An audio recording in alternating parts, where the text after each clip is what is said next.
क्या हाल है दोस्तों। आज हम क्लास 12 का बहुत ही अच्छा टॉपिक लेके आए हैं, समाकलनों के अनुप्रयोग। इसको इंग्लिश में कहते हैं एप्लीकेशन ऑफ इंटीग्रल। ठीक है, तो ये बहुत ही अच्छा टॉपिक है और ये इसका एक सवाल या दो सवाल बोर्ड एग्जाम में जरूर आते हैं। तो आप इसको बहुत ही केयरफुली समझिएगा और जितना हो सके उसको ज़्यादा से ज़्यादा प्रैक्टिस करिएगा। जितना ज़्यादा प्रैक्टिस करेंगे उतना अच्छा आपको समझ में आएगा और आप उसे कभी भूलेंगे भी नहीं। ठीक है, तो आप मुझे जानते हैं, मेरा नाम है साकिब और आप देख रहे हैं मेरे चैनल साकिब GS मैथमेटिक्स। चलिए शुरू करते हैं। तो सबसे पहले आपको कुछ नियम के जानना जरूरी है इसके लिए। तो क्या होता है, अगर कोई फंक्शन दे रखा है y बराबर fx और x अक्ष पर कह रहा है वो, और उसकी कोटियां क्या है, x अक्ष पे x बराबर a और x बराबर b दे रखी है कि इनके बीच के घिरे हुए भाग का क्षेत्रफल ज्ञात करना है। सिर्फ x अक्ष पे कार्रवाई होनी चाहिए और किसी अक्ष पे नहीं होनी चाहिए, नहीं y अक्ष पे नहीं होना चाहिए। ठीक है, तो जब x अक्ष पे घिरा हुआ होगा उसके जो बिंदु होंगे, यानी कि जो बिंदु हैं इसकी कोटियां यानी कि बिंदु जो होंगे x बराबर a और x बराबर b के बीच के लिए घिरे हुए भाग का क्षेत्रफल में ज्ञात करना है। तो क्या होगा, a फॉर एरिया, a से लेकर b dA, इसको हम ऐसे लिख सकते हैं a b y dx, या इसको y की जगह में fx भी लिख सकते हैं, a और b, a से लेकर b तक fx dx। इस टाइप से हम इसको क्षेत्रफल ज्ञात कर सकते हैं। ठीक है, इसके बाद से हमारा क्या है, अगर अब जो हमारा जिसका हमें क्षेत्रफल ज्ञात करना, अगर वो x बराबर fy हो, यानी कि अगर ये y अक्ष पे हो, अभी ये मैंने कराया था वो x अक्ष पे बताया था, अब ये मैंने बताया आपको y अक्ष पर। तो y अक्ष की कोटि अगर y बराबर a y बराबर b के बीच का घिरा हुआ क्षेत्रफल ज्ञात करना हो तो इसका सूत्र हमारा हो जाएगा a बराबर एरिया बराबर a से लेके b तक dA, a से लेके b x dy। देखिए यहाँ पे y dx था, यहाँ पे x dy है, बराबर कितना, a से लेके b fy dy हो जाएगा। ठीक है, तो मैं समझता हूँ ये आपको अच्छी तरह समझ में आ गया होगा। बस आपको ये चीज याद रखनी है, चाहे उसमें x अक्ष पे कितनी भी समीकरण दे रखी हो, एक समीकरण, दो समीकरण, तीन समीकरण, बस आपको उनके पॉइंट पता होने चाहिए, पॉइंट ज्ञात होने चाहिए। उसके बाद आप आराम से उसका क्षेत्रफल ज्ञात कर सकते हैं। ठीक है, तो चलिए शुरू करते हैं, वीडियो को आगे बढ़ाते हैं। इससे पहले और भी कोई जानकारी आपको लिए होनी चाहिए। सबसे पहले मैं बताता हूँ, इसमें कुछ समीकरण होती है जैसे परवलय की, जो आपने फर्स्ट टर्म में सीखा था। परवलय को हम पैराबोला कहते हैं। इलिप्स के बारे में आपने पढ़ा होगा फर्स्ट टर्म में, उसे हम दीर्घवृत्त कहते हैं। और अति परवलय भी इसके अंतर्गत आता है, तो उसके बारे में मैं बताऊंगा। तो सबसे पहले हम बात करते हैं पैराबोला। परवलय की जो हमारी चार समीकरण होती हैं। परवलय कितनी समीकरण होती हैं, चार। एक पहली समीकरण होती है हमारी, मैं यहाँ बताता हूँ, वाई स्क्वायर बराबर 4ax। दूसरी समीकरण होती है y बराबर माइनस के 4ax। तीसरी समीकरण होती है x स्क्वायर बराबर 4ay और चौथी होती है x स्क्वायर बराबर माइनस के 4ay। इस टाइप से हमारी ये चार समीकरण है। ठीक है दोस्तों, तो इसमें का पहली जो समीकरण है इसका मैंने चित्र ये बनाया हुआ है। ठीक, दूसरी समीकरण है माइनस का 4ax, इसका चित्र इस साइड की तरफ बन जाएगा। तीसरी है x स्क्वायर बराबर 4ay, इसका चित्र ऊपर की तरफ बनाएगा, मैं आगे दिखा रहा हूँ अभी। और x स्क्वायर बराबर माइनस के 4ay होगा, इसका चित्र होगा नीचे की तरफ इस टाइप से। तो इसके बारे में आपको जानकारी होनी जरूरी है। ठीक है दोस्तों, तो चलिए शुरू करते हैं। अभी हमारा x अक्ष है और पैराबोला ये हमारा बना हुआ है y अक्ष पे, और ये हमारी क्या है, नियता। ये आपने फर्स्ट टर्म में सीखा होगा इसके बारे में, तो थोड़ा बहुत जानकारी आपको इसके बारे में जरूर होनी चाहिए। ये हमारा P पॉइंट है एक्स वाई बिंदु पर, ये हमारी नाभि है। इसकी नाभि जो होती है वो 1,0 होगी। इस समीकरण के लिए नाभि जो होगी वो 1,0 होगी। अगर वो कह रहा है नाभियों के बीच की दूरी बराबर दो बिंदु के बीच की दूरी है, तो PS बराबर PM फॉर्मूला लगाते हैं। यहाँ पे उत्केंद्रता का मान हमेशा 1 रहता है परवलय में, ये बात आपको याद रखनी है। ठीक है दोस्तों, तो यहाँ पे PS बराबर EPM होना चाहिए, लेकिन यहाँ परवलय में नहीं होता क्योंकि E का मान परवलय का हमेशा 1 होता है। ठीक है, अगर हम इसकी बीच की दूरी निकालें नाभि से यहाँ तक की, तो फॉर्मूला होता है PS बराबर PM, इस टाइप से निकलता है। ठीक है दोस्तों, तो ये चित्र आपको अच्छी तरह याद होना चाहिए। अगर ये समीकरण आएगी तो इसका चित्र ये याद रखना है आपको। देखिएगा, अगर हमारी दूसरे वाली नंबर की समीकरण y स्क्वायर बराबर माइनस के 4x आएगी तो ये इसका जो चित्र बनेगा वो इस टाइप से बनेगा। ये हमारी अक्ष है, ये हमारी नियता है। ठीक है, अगर तीसरी अगर हमारी समीकरण आ जाए x स्क्वायर बराबर 4ay, ये वाली, तो ये इसका चित्र ऊपर की तरफ बनेगा, नियता ये वाली है। ठीक है, और चौथी समीकरण अगर हमारी आ जाए x स्क्वायर बराबर माइनस के 4ay, तो इसका चित्र नीचे की तरफ बनेगा। ये आपको ध्यान रखना है। ठीक है, माइनस है तो नीचे की तरफ, प्लस है तो ऊपर की तरफ। ठीक है, ऐसे अब बात करते हैं दीर्घवृत्त की। तो दीर्घवृत्त भी हमारा यहाँ पर दे रखा है, देखिए मैंने यहाँ पर समझाया। दीर्घवृत्त की सब समीकरण होती है x square upon a square plus y square upon b square बराबर 1 होता है। ये समीकरण कब लागू होती है, जब a का मान बड़ा होगा b से। तो हमारा ये अक्ष है और ये हमारे क्या है, यहाँ पे इसके लघु अक्ष और दीर्घ अक्ष है यहाँ पर, ये बात आपको याद रखनी है। तो ये जब a का मान बड़ा है b से, तो हमारी ये समीकरण है, तो इसका चित्र ये वाला बनेगा। ठीक है, ध्यान से समझिएगा। जब ए का मान बड़ा है बी से, ए का मान बढ़ेगा मतलब अगर ए का मान हमारा 5 है और बी का मान हमारा 4 है तो ए का मान बड़ा हो गया, तो यहाँ पे हम ये वाला चित्र बनाएंगे। मान लीजिए जब बी का मान बड़ा होगा ए से, तो बी का मान बड़ा है ए से, तो हमारी समीकरण यही रहेगी, बस चित्र हमारा चेंज हो जाएगा। ठीक है, चित्र पहले वैसा था तो इस टाइप से लेट जाएगा चित्र। समझ में आ गया इतना? तो मैं समझता हूँ आपको अच्छा समझ में आ गया होगा। कोई दिक्कत है तो आप मुझे बताइएगा। कुछ और भी है इसमें। अब बात करते हैं हम थोड़ा सर्किल की। वृत्त, ये अक्ष है हमारे एक्स अक्ष और वाई अक्ष, मूल बिंदु 0,0 है, तो वृत्त का समीकरण हमारा x² + y² बराबर a² होता है। ये भी आपने क्या कहते हैं फर्स्ट क्लास में पढ़ा है, तो उसको आपको केयरफुली समझना चाहिए, सीखना चाहिए। ठीक है, तो वृत्त का जब भी कभी समीकरण की बात करेंगे तो इस टाइप से आपको याद होना चाहिए। ठीक है, ये चीज़ है, ये चित्र आपको बहुत इंपॉर्टेंट है, इसको आपको समझना है। मान लीजिए दो अक्ष है हमारे, एक एक्स अक्ष है और ये वाई अक्ष है। मान लीजिए अगर मैं एक्स अक्ष पे चले इस टाइप से, वाई पे नहीं चल रहे हैं हम, केवल एक्स अक्ष पे चल रहे हैं, तो इसके जो पॉइंट होंगे इस वाले के, यानी कि ए के जो बिंदु होंगे वो हमारे a,0 होंगे। ये बात समझ में आ गई होगी आपको। अगर हम वाई अक्ष पे चल रहे हैं तो 0,b पॉइंट होंगे इसके। मान लीजिए ये हमारी ए है तो ये भी ए होगी, और ये हमारी बी है तो ये भी हमारी बी होगी, तो इसके पॉइंट के निर्देशांक होंगे a,b। ये आपको ध्यान से समझना, और ये हमारा मूल बिंदु है 0,0। तो मैं समझता हूँ ये चीज़ मैंने जो आपको आकृतियाँ दिखाई हैं ये आपको अच्छी तरह समझ में आ गई होंगी। अगर कोई दिक्कत है तो आप मुझे कमेंट बॉक्स में बताइएगा। ठीक है, इसी क्रम में हम आपको कुछ सवाल कराते हैं इस पर आधारित। तो मैं जो सबसे पहला सवाल लेता हूँ वो लेता हूँ यहाँ पर ये वाला। ये आपको अच्छी तरह समझ में आएगा, क्योंकि ये अगर देखा जाए, हमने अभी समीकरण जो बताई हैं वो बताई हैं y² बराबर 4ax, y² बराबर -4ax, x² बराबर 4ay और x² बराबर -4ay। ये मैंने समीकरण बताई थी अभी आपको चारों। मैंने इसका चित्र बताया था कि इस वाली समीकरण का जो चित्र होता है वो इस टाइप से बनता है, इस समीकरण का जो चित्र होता है वो इस टाइप से बनता है, इस समीकरण का जो चित्र है वो ऊपर की तरफ बनेगा, इस समीकरण का जो चित्र है वो नीचे की तरफ बनेगा। तो ये हमारी परवलय की 4 समीकरण है। पहली समीकरण का जो चित्र है वो ये है, दूसरी का समीकरण का चित्र ये है, तीसरी का ये इस टाइप से है, चौथी का इस टाइप से है। अब आपको ये चीज़ ध्यान रखनी है कि कैसे इसको बनाना है, कैसे हल करना है। तो यहाँ देख के आपको आइडिया लग रहा होगा। तो x² बराबर 4ay, यानी कि x² बराबर देखिए माइनस का चिन्ह नहीं है, तो यानी कि ये वाली समीकरण है हमारी। समझ रहे हो दोस्तों, ये वाली समीकरण है। तो इसका मतलब है कि हमारा चित्र ये वाला बनेगा। ठीक, तो जरा ध्यान से देखिए। और किस पे निकालना है? y बराबर 4 पे निकालना है।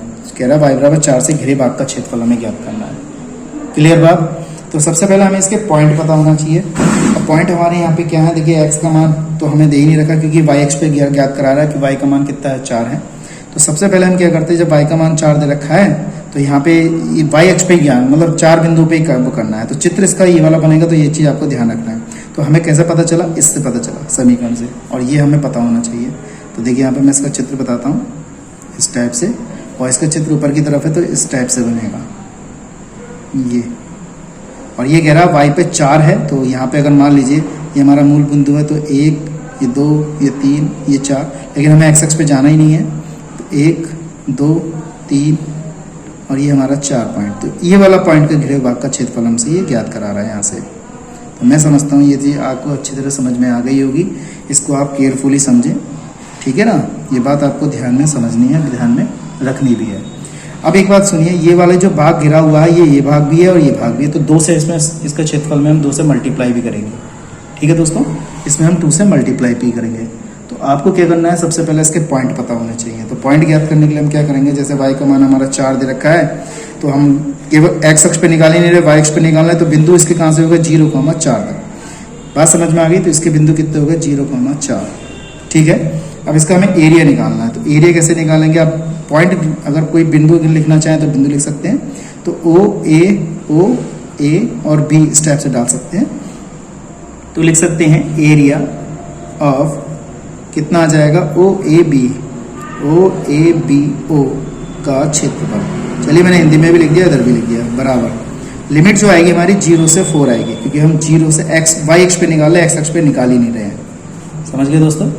हम x अक्ष पे नहीं निकाल रहे हैं, y अक्ष पे उसने साफ कहा है सवाल में y अक्ष पे निकालना है। तो देखिए हमने क्या किया, 0 से 4 तक आ गए।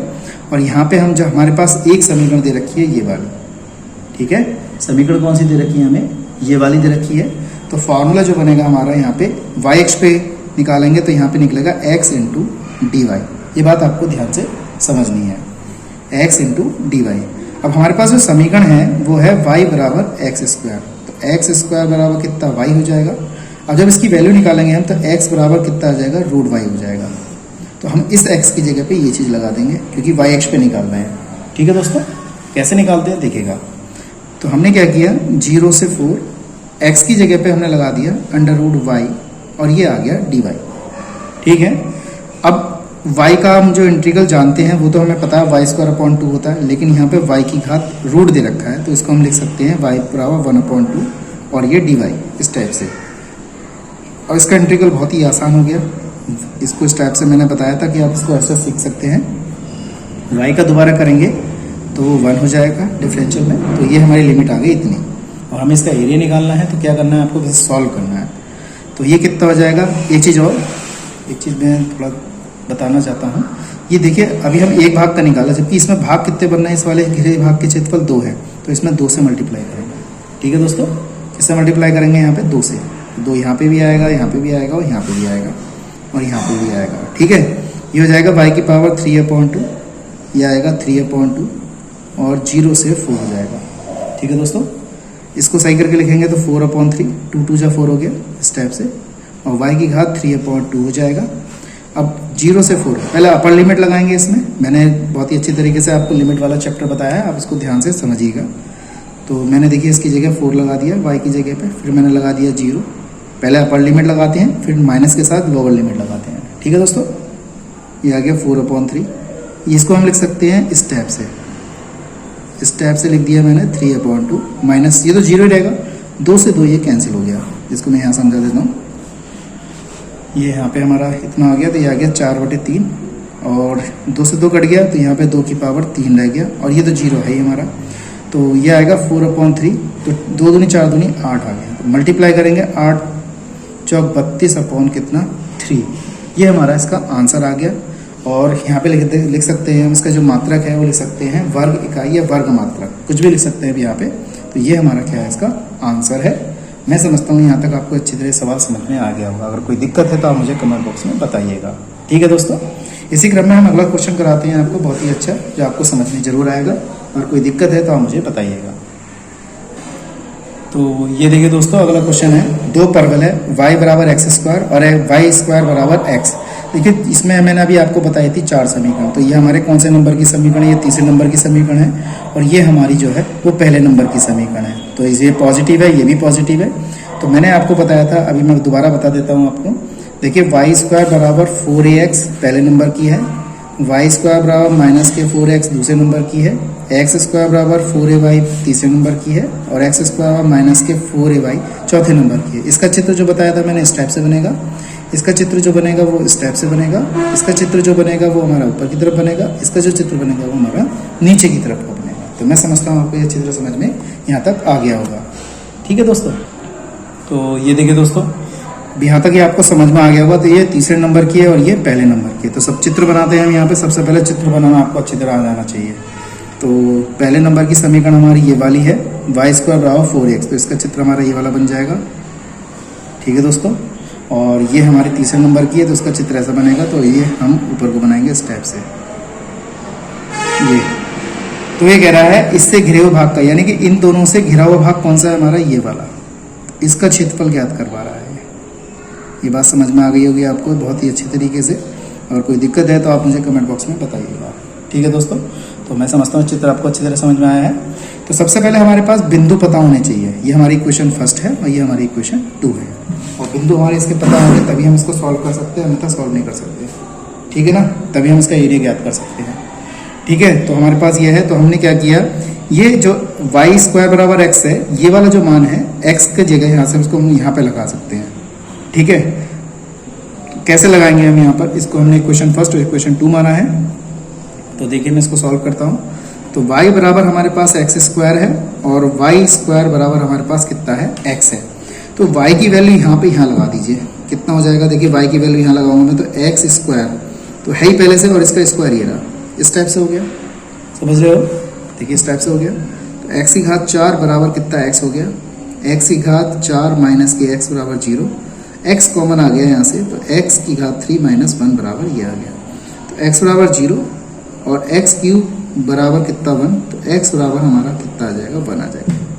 ठीक है दोस्तों, सॉरी ये आ गया हमारे पास x, इसमें से x कॉमन निकाल लिया मैंने, यहाँ पे x बराबर 0 आ गया, x की घात 3 माइनस x की घात 3 बराबर 1, x बराबर कितना आ गया 1। अब आपके ऊपर डिपेंड है कि आप x अक्ष पे निकालना चाहते हैं यहाँ पर या y अक्ष पे निकाल लेते हैं। इससे पहले वाले क्वेश्चन में उसने कहा था कि y बराबर 4 पे निकालिए, यहाँ पे वो नहीं कह रहा है, वो कह रहा है इससे बस घिरे हुए भाग का क्षेत्रफल बताइए।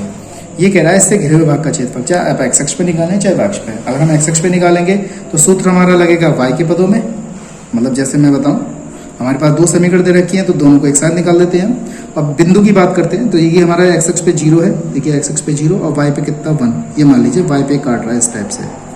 ठीक है, तो ये हमारे इसके बिंदु, जो अगर हम बात करेंगे इसके बिंदु की, तो ये आ जाएगा हमारा 1,0 यहाँ पर। तो हम x अक्ष पे निकालेंगे तो बिंदु जो निकलेंगे वो 0,1 पर एरिया ज्ञात करेंगे हम। समझ में आया इतना? तो मैं समझता हूँ आपको अच्छी तरह समझ में आ गया होगा। इसका जो एरिया निकल के आया है वो हमारा देखिए 0 से 1 तक है, तो 1,0 वो कह रहा है इसके भाग का क्षेत्रफल में x अक्ष पे निकाल लेते हैं, कोई दिक्कत नहीं है। y पे निकालेंगे आप तो 0,1 तब भी वही लेना पड़ेगा हमें। तो यहाँ पे क्या आ जाएगा y1 माइनस y2, 2 समीकरण है इसलिए। 2 समीकरण कौन कौन सी है हमारी, एक समीकरण ये वाली है और एक समीकरण ये वाली है, तो यहाँ लगा दो और आंसर आ जाएगा हमारा। ठीक है, तो अभी मैंने जो इतना कराया है वो सब मैंने आपको इसके बिंदु ज्ञात करने के लिए बताया था। अब एरिया निकालते हैं हम इसका, तो यहाँ पे देखिए 0 से 1, y1 का मान यहाँ से निकाल लेते हैं, तो y1 बराबर कितना हो गया x², इसे मान लीजिए y1, और y2 कितना हो जाएगा, ये आ जाएगा √x, ये आ जाएगा √x और ये हो जाएगा dx। √x समझ गए होंगे, ये स्क्वायर इधर जाएगा तो रूट में चले जाएगा। समझ गए दोस्तों? अब इसमें कितना है हमारे पास a बराबर, इसका इंटीग्रल कर दीजिए x की घात 3/3। इसका इंटीग्रल हम कैसे करेंगे, 1/2 प्लस का 1, 1/2 प्लस का 1। समझ गए होंगे कि मैंने इसकी घात 1/2 करी, फिर उसमें घात में इसमें कर दिया और 0 से 1 तक कर दिया। a बराबर कितना आ गया हमारे पास, x की घात 3/3, इसको थोड़ा सही करके लिख लेते हैं। ये आ जाएगा 3/2, ये आ जाएगा 2/3 हो जाएगा और 0 से 1 हो जाएगा। अब चाहे तो आप एक साथ लगा दो लिमिट या अलग अलग तरीके से लगा दो। अगर हम एक साथ लगाते हैं तो भी कोई दिक्कत नहीं है, साथ साथ लगाते हैं तब भी कोई बात नहीं है। देखिए अगर मैं इसमें लगाता हूँ तो मैं इसको अलग अलग करके लिख देता हूँ, आपको अच्छी तरह समझ में आ जाएगा। देखिए इस टाइप से, और 2/3 इस टाइप से, x की घात 3/2 और 0 से 1 इस टाइप से अलग अलग करके लिख लिया मैंने। अब इसमें लगाते हैं हम, तो देखिए कितना, पहले अपर लिमिट लगाएंगे फिर लगाएंगे लोअर लिमिट इस टाइप से। 2/3 पहले लगाएंगे अपर लिमिट, फिर लगाएंगे लोअर लिमिट इस टाइप से। ठीक है दोस्तों, a बराबर 1/3 हो जाएगा, 1 माइनस 0 रहेगा 2/3, ये भी 1 माइनस 0 रहेगा, तो a बराबर आ गया 1/3 और ये आ गया 2/3। तो a बराबर हमारा आंसर आ गया 3, 1 माइनस का 2, तो a बराबर आ गया माइनस के 1/3। एरिया कभी भी निगेटिव नहीं होता है तो उसको हम पॉजिटिव रखते हैं, तो ये हमारा 1/3 हमारा इसका आंसर आएगा और ये हमारा बहुत ही अच्छा जवाब आया। तो आप समझ रहे होंगे, मैं समझता हूँ आपको अच्छी तरह समझ में आ गया होगा। और इसका मात्रक लिखना ना भूलें, वर्ग इकाई। ठीक है, तो ये अच्छी तरह आपको समझ में आ गया होगा। ठीक है, क्लियर बात हो गई। अगर आप चाहें तो इसको, मैंने y1 माइनस y2 रखा है, आप y2 माइनस y1 करेंगे तब भी कोई दिक्कत नहीं, समझ में आ गया तो भी हम इसका आंसर ज्ञात कर सकते हैं। ठीक है दोस्तों।